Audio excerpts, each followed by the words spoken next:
8월 14일 목요일 하나님 말씀 에스겔 17장 1절부터 10절입니다.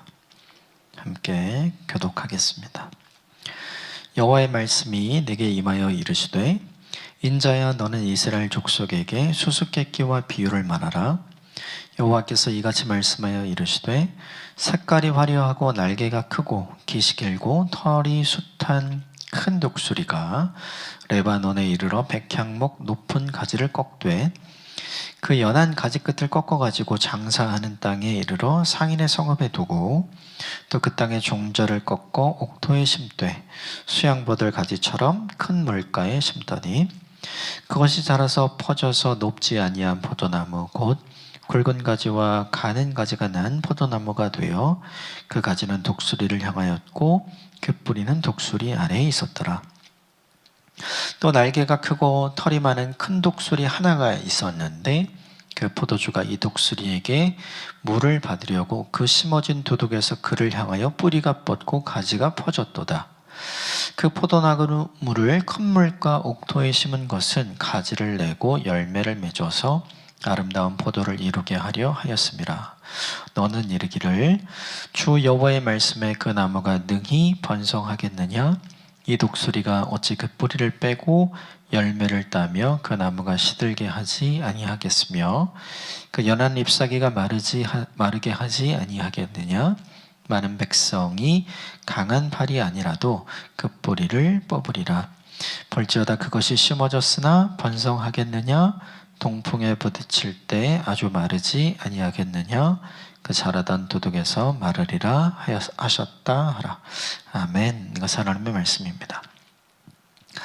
오늘 본문은 이야기예요. 예수님이 알아듣기 쉽게 하려고 제자들과 사람들에게 이제 비유를 많이 들어서 이야기하셨던 것처럼 오늘 하나님께서도 에스겔을 통해 포로 공동체에게 이스라엘의 운명에 관해서 이야기하시기 위해 비유를 들어 이야기를 하시죠. 독수리 2마리가 나오고 그리고 심겨진 포도나무의 이야기.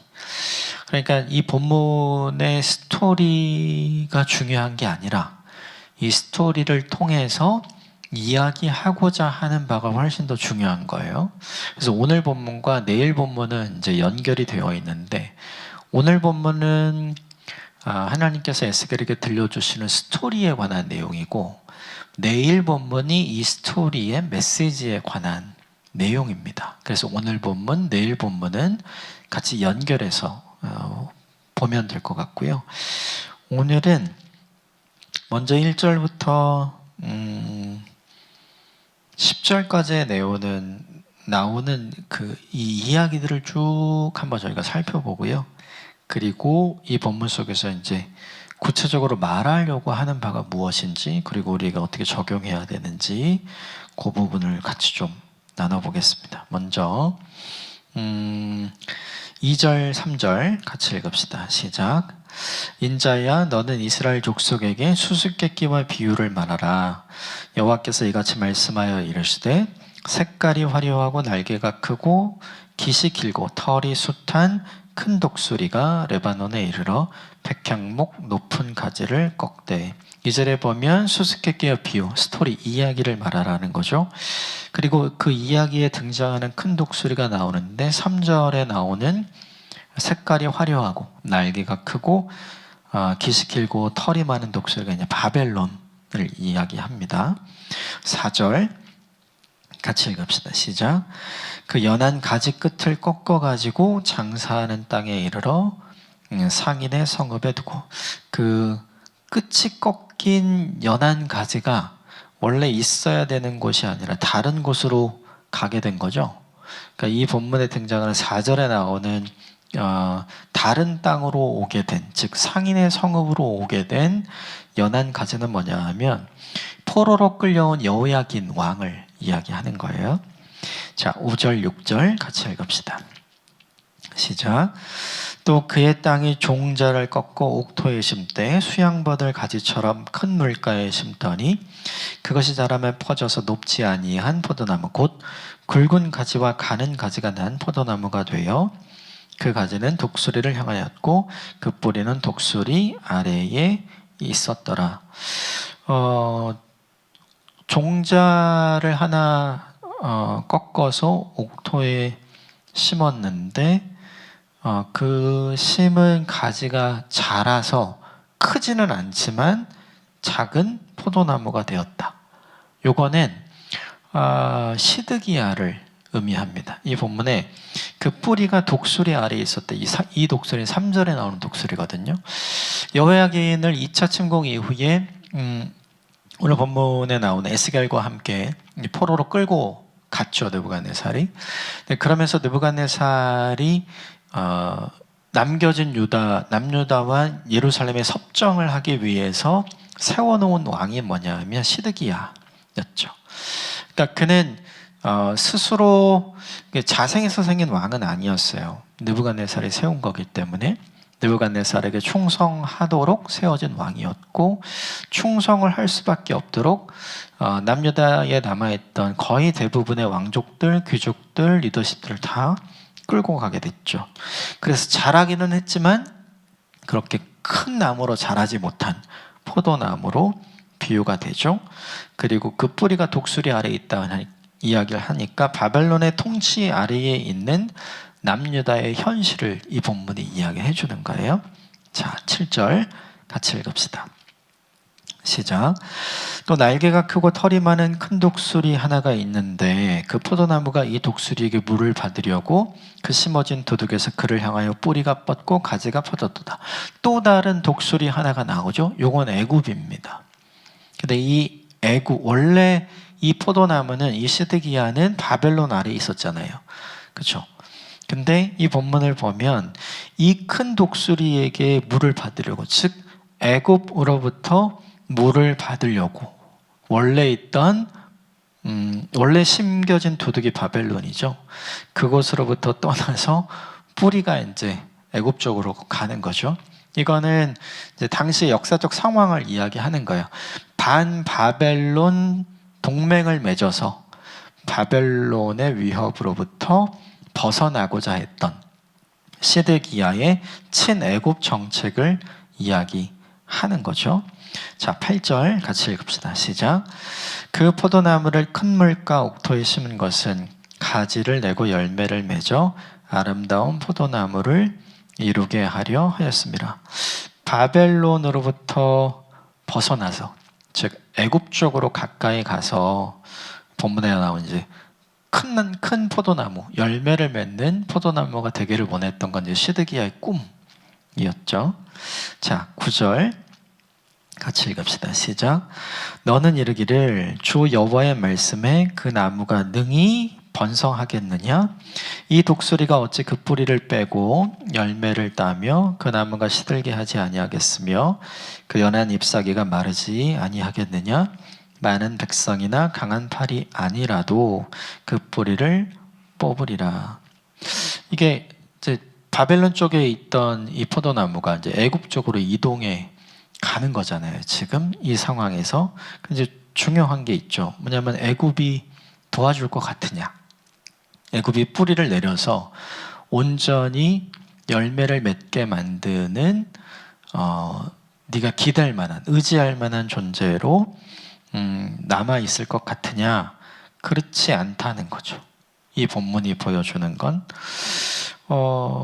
독수리가 왜 그 뿌리를 빼지 않겠냐? 그리고 열매를 맺지 못하게 나무가 시들게 하지 않겠느냐. 지금 이렇게 얘기하는 거죠. 그러니까 시드기야가 보지 못하는 걸 하나님이 보고 계시고 지금 이해하기 쉽게 설명을 하는 거예요. 친애굽으로 가면 안 된다라는 걸 이야기해주고 있는 거죠. 그런데 왜 이렇게 가는가? 시드기야의 눈에는 애굽이 좋아 보여서 그래요. 바벨론과를 대적할 만한 존재는 사실은 보이지 않는 하나님이잖아요. 그 이분을 붙들어야 되는데 이 보이지 않는 하나님을 붙들지 않고 보이는 애굽을 붙들어서 그 역할을 해보겠다. 이게 뭐냐면 시드기야의 계획이었죠.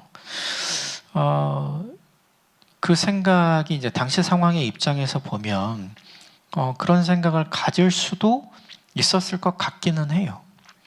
우리도 어떤 문제를 해결하기 위해서 이 문제를 갖고 하나님께 어떻게 가죠? 제일 늦게 가잖아요. 이 문제를 해결할 수 있는 사람이 누가 있나? 이 문제를 어떻게 해결하는 것이 가장 좋은가? 이거 도와줄 수 있는 존재는 어떤 루트가 있는가? 우리 이런 거 먼저 다 이런 거 알아보고 그거 해보고 이거 해보고 이거 해보고 안 되면 하나님께 가잖아요. 그러니까 이 본문 속에 등장하는 시드기야가 분명히 잘못된 선택을 하긴 했어요. 하지만 우리도 날마다 이와 비슷한 선택을 한다는 거죠. 시드기야처럼 생각을 해요. 왜 그런가? 애굽은 보이거든요. 하나님은 보이지 않고요. 우리에게 찾아오는 유혹이 있어요. 그게 뭐냐면 보이는 유혹이에요. 하나님은 보이지 않잖아요.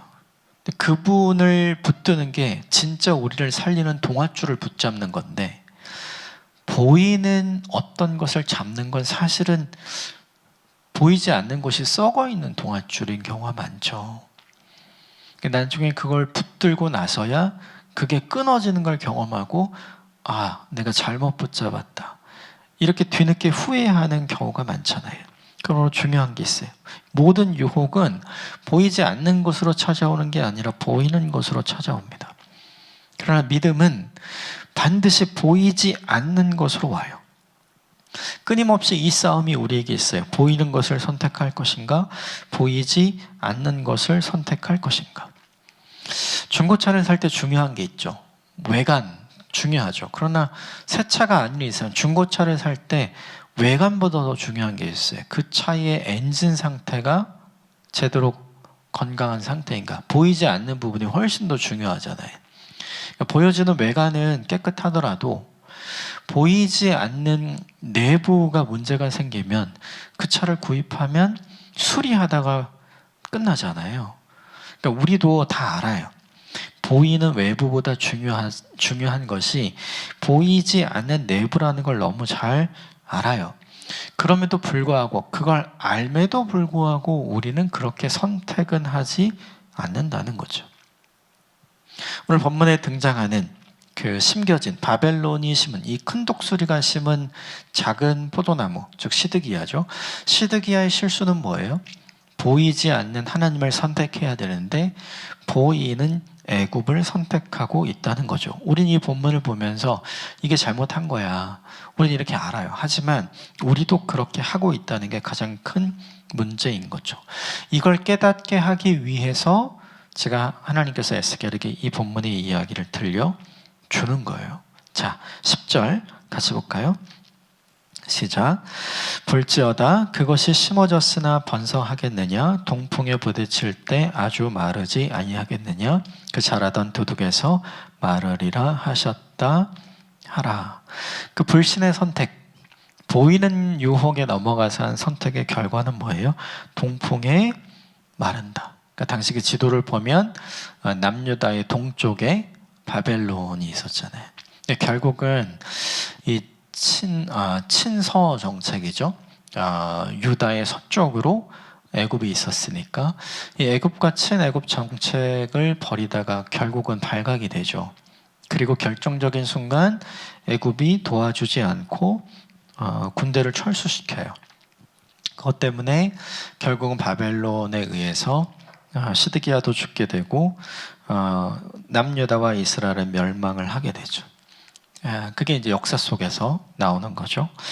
왜 그러면 망하는가? 이유는 되게 간단하죠. 말씀이 없어서 망했는가? 몰라서 망했는가? 아니에요. 예레미야가 계속해서 얘기를 했었죠. 말씀이 없어서 망한 게 아닙니다. 뭐가 없어서 망했죠? 믿음이 없어서 망했어요. 시드기야의 시대에 예레미야가 없었는가? 아니, 있었어요. 그럼에도 불구하고 시드기야는 하나님의 말씀을 온전히 하나님의 말씀으로 전하는 시드기야의 말을 듣지 않는 거죠. 말씀이 없어서 망한 게 아닙니다. 믿음이 없어서 망한 거예요. 받아들이지 않아서 망한 거죠. 여러분, 이것이 우리에게 굉장히 중요합니다. 몰라서 망한 게 아니에요. 알지만 망했어요. 왜요? 불신해서요. 이 불신이 뭐냐 하면 악한 거잖아요. 그러니까 생각하기를 남유다는 자신들 스스로가 약하다고 생각을 했죠. 그래서 나보다 강한 애굽이 옆에 있으면 그보다 강한 바벨론과 대적할 수 있다. 이렇게 생각을 했죠. 우리가 약하니까. 근데 생각해보면 남유다가 약해서 망했습니까? 아니죠. 남유다는 약해서 망한 게 아니에요. 남유다는 약한 게 아니라 악했어요. 악해서 하나님께서 계속해서 경고하신 거고, 그걸 돌이키지 않아서 하나님이 심판하시고 징계하신 거였잖아요. 여러분, 이걸 기억해야 되는 거죠. 무엇이 우리를 망하게 하는가? 이 본문의 이야기 속에서 무엇이 이 포도나무, 심겨진 포도나무 시드기야가 그릇된 선택을 해서 망하게 하게 했는가? 보이는 것을 따라갈 것인가? 보이지 않는 것을 따라갈 것인가? 믿음을 선택할 것인가? 아니면 내가 생각하는 나의 신념과 확신을 선택할 것인가?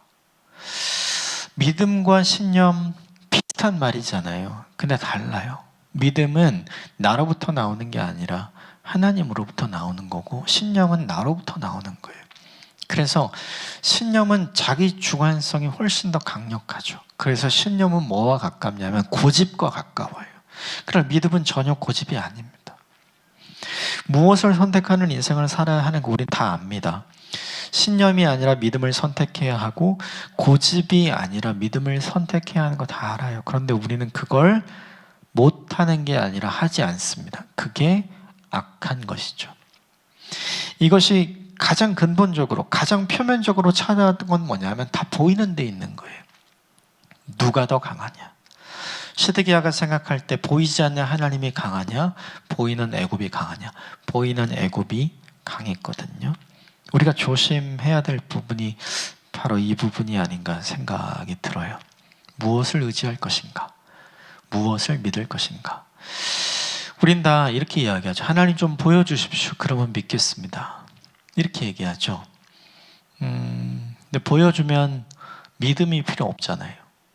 그러니까 그거는 전제가 잘못됐어요. 보여주시면 믿는 게 아닙니다. 하나님은 믿으면 보여줘요. 결국 믿음이 어떤 특성을 가졌는지 우리가 이해할 필요가 있죠. 고집과 신념이 아니라 바른 믿음을 가진 하나님의 사람으로 성장하고 성숙해야 되는 일이 우리의 숙제입니다. 그렇지 않으면 보이는 유혹에 항상 넘어가게 되고, 오늘 본문의 이 스토리처럼, 그렇죠, 동풍에 메마르게 되는 결론이 나오는 거죠. 이렇게 되지 않으려면, 그렇죠, 다른 독수리 있는 쪽으로 뿌리를 뻗지 말았어야죠. 그렇죠? 내일 본문이 이 본문의 이제 해설에 관한 부분입니다. 오늘 본문, 내일 본문을 같이 보겠지만, 오늘 본문을 통해서 기억하고 적용했으면 좋겠는 게 있어요. 그것은 무엇이냐면, 보이는 어떤 것을 따라 살 것인가, 보이지 않는 하나님을 선택해서 살 것인가. 고린도후서는 5장 7절에 우리가 분명히 이야기하죠. 성도는 무엇으로 사는가? 보이는 것으로 살지 않고 보이지 않는 믿음으로 산다. Live by faith, not by sight. 이렇게 얘기하거든요. 보이는 것에 넘어가는 저와 여러분이 아니라 보이지 않는 것을 신뢰하고 선택하는 저와 여러분이 되시길 바랍니다. 함께 기도하겠습니다.